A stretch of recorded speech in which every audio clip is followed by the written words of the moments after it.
بعضې تیږې هسې دي چې هغه د الله د یرې نه راغورځي. نن مسلمان هغه د الله د خوف نه نه یریږي. ګوره تیږه څومره سخت شی دی. هغه د الله د یرې نه په غرونو کې چې کله وګورئ تاسو د الله د خوف د وجې نه د الله د یرې د وجې نه هغه چې شي راوغورځېږي. تاسو کله کله غرونو کې وګورئ اکثر غر راوغورځېږي. څه وجې نه؟ د الله د خوف د وجې نه، الله د یرې د وجې نه. نن مونږ مسلمان د الله نه نه یریږو. نن مسلمان د الله نه نه یریږو. که چېرې مونږ د الله نه یریدی، مونږ به چې کوم د خپله ډیوټي سمه کولی، مونږ به لمونځونه سم کولی، مونږ به ګناهونه نه کولی، تقوا به مونږ کې وی. نن نو ټول صفات د مسلمانۍ په مونږ کې موجود. نن نو خلکو سره مونږ ښه اخلاق استعمالولی. نن به د خلکو سره مونږ ظلم او زیاتی نه کولی چې مونږ د الله نه یریدی. دا مطلب مې دا دی چې نن مونږ د الله نه خوف نه د الله د یرې نه مونږ غافله یو. مونږ د الله د خوف نه غافله یو. نن چې کوم دی یوه واقعه درته ذکر کوم.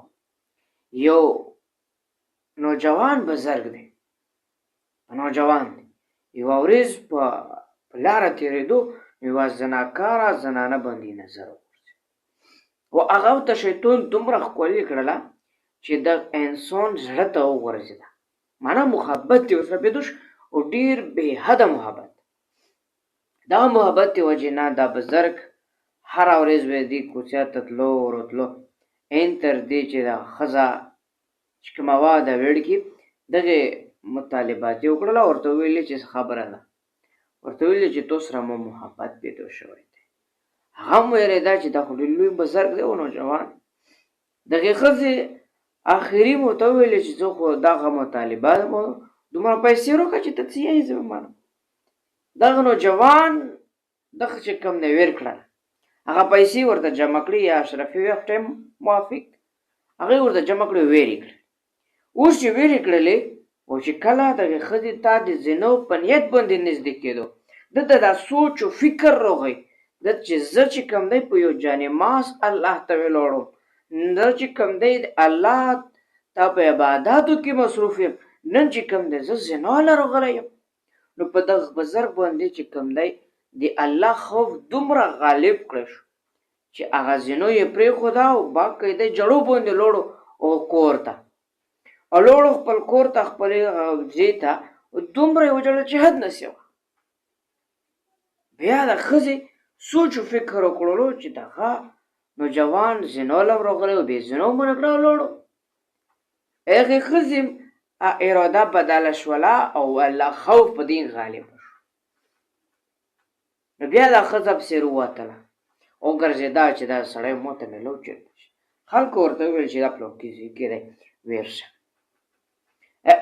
د خوف د وجې نه هغې ته معافي وغوښته هغې ښځې او هغې ورته وویل چې زه تو سره واده کوم او زه باقاعده دغه له استغفار کوم، دغه ځای نه کار یې.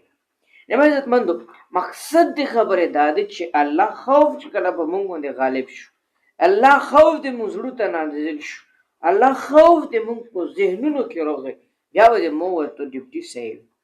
نن چې کوم دی الله نه موږ خوف نه لرو، موږ چې کوم دی په کار کې د موږ په روزګار کې یو بل سره دوکه کوو. په خپل ټایم باندې موږ چې کوم دی ډیوټۍ له نه درومو. موږ چې کوم ټایم مقرر دی، کوم ډیوټي دی مو مقرره ده، هغه باندې موږ ډیوټۍ له نه ځو سله چې د الله نه نه یریږو. که نن د الله نه موږ په صحیح طریقه په صحیح معنو باندې د الله نه ویریدو، موږ به تاسو به ګناه ونه کړو. الله فرمایي وان منها لما یهبط من خشیة الله.